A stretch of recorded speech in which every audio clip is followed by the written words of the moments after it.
What's up, Taiwan? I'm Ethan Liu with 10 minutes of news from here in Taiwan and around the world.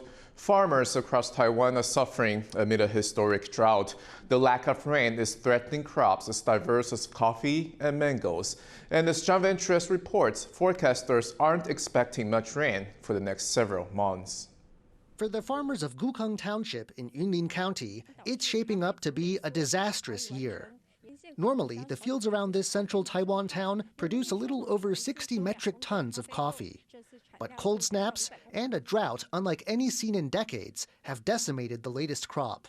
1、2月跟3月采收的所有的咖啡豆看起来果实都是好的，可是我们脱皮脱壳之后呢，发现里面都50%以上都是不好的果实。 These losses are part of the $11 million Taiwanese farmers have endured since February. The bulk of crop failures are across Taiwan's central and southern regions, where the drought is at its worst. Other crops facing failure are tea, plums, and a Taiwanese favorite, mangoes. In the southern city of Tainan, Taiwan's mango capital, the local government is stepping in. It set up 29 points where fruit farmers can get water. Together, they can supply 300 metric tons of water a day. The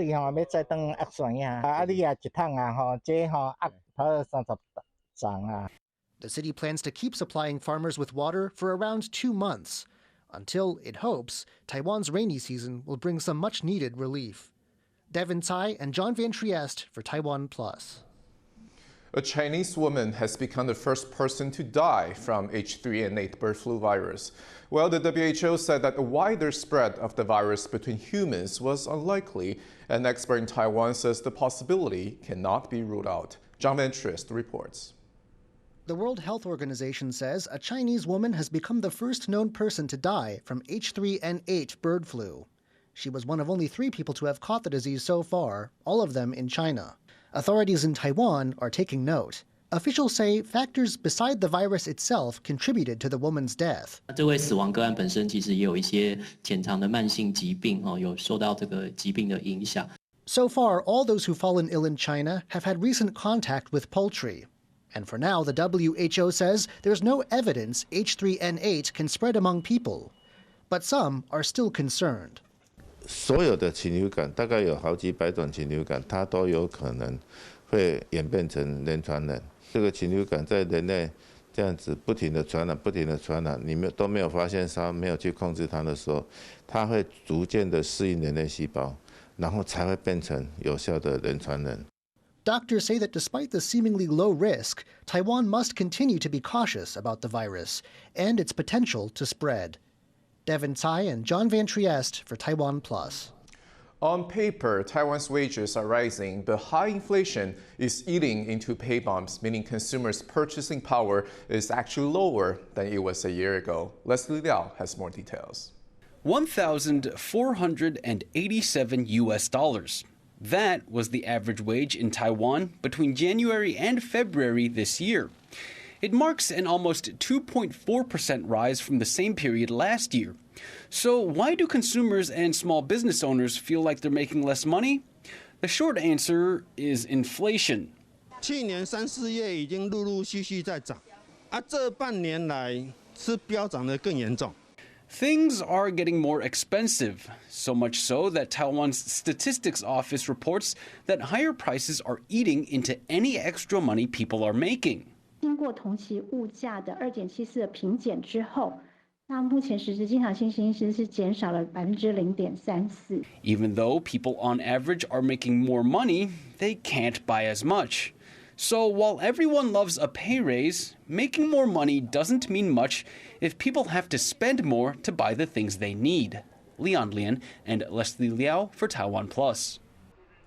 New figures show trade between Taiwan and China was down significantly in the first quarter of the year.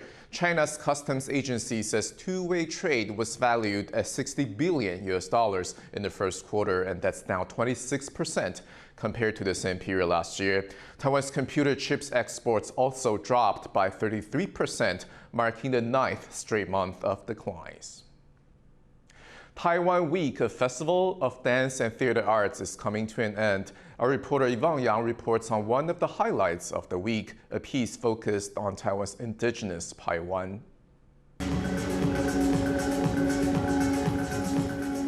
This is Drought Episode 1, a dance performance showcasing the life of Paiwan, one of the 16 officially recognized indigenous peoples in Taiwan.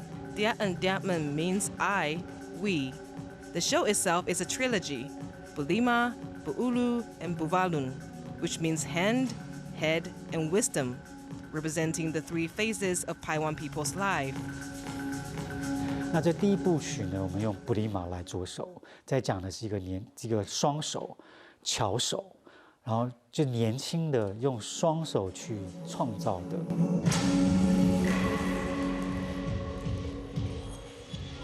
Bulaluang's works often tied to Taiwan's indigenous culture, but this is the first time he tackles Paiwan, his own ethnic group.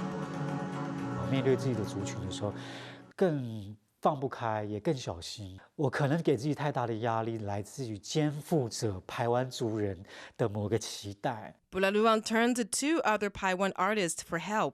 一个是音乐家阿豹跟画家乐乐胆。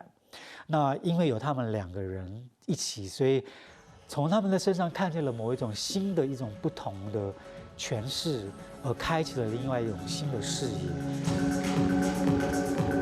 The three Paiwan artists came together to create Drought Episode 1. It started with Leledan's image. 他的图像出来的时候，我反而就把我带领到另外一个排湾族的宇宙，因而阿豹从图像里面创造了另外从这个电子音乐的这样的一个音乐风格创造出来的音乐，最终我跟舞者从这当中创造了那些身体。As the choreographer, Bulaluang gave his dancers creative freedom to express themselves in the show. 所以，在这个一部曲里面，你可以在这个作品里面看到每一个人有各自的发展，但不远离布里马的这个核心。For the choreographer, the performance isn't about explaining the Paiwan, but to showcase what modern Paiwan people are like and how younger generations identify themselves. Howard Zhang and Yvonne Yang for TaiwanPlus. A research team in Taiwan has found that rivers in urban areas have higher levels of microplastic pollution than rural ones. They've linked this contamination to population density. Our reporter Cindy Chi has the story. Casting a net in one of Taiwan's many rivers. But these men aren't out fishing. They're collecting some samples of water to check for a kind of pollution that's grabbed headlines in recent years. Microplastics.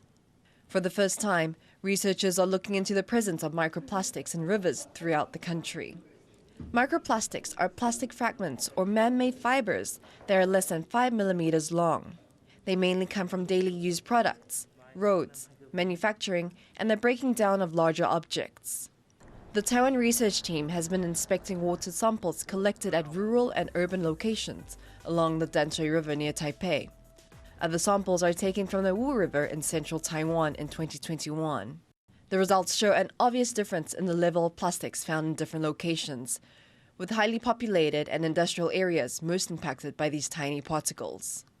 Find that the highest concentrations are in the city center and the urban areas, and that's why we think now that the rivers here in Taiwan probably are all polluted with microplastic due to human activities.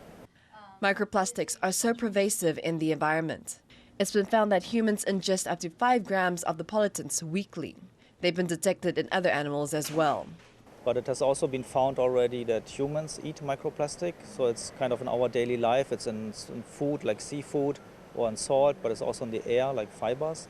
Researchers are urging Taiwan's government to set standards and methods to monitor microplastics in the country's water bodies. It's hoped that with stricter regulations, Taiwan can help reduce the harm caused by microplastic pollution. Isan Pan and Sandy Chi for TaiwanPlus. Thank you for watching What's Up Taiwan. Finally, we leave you with images of spring blooming flowers in central Taiwan. I'm Ethan. Take care, and I'll see you next time.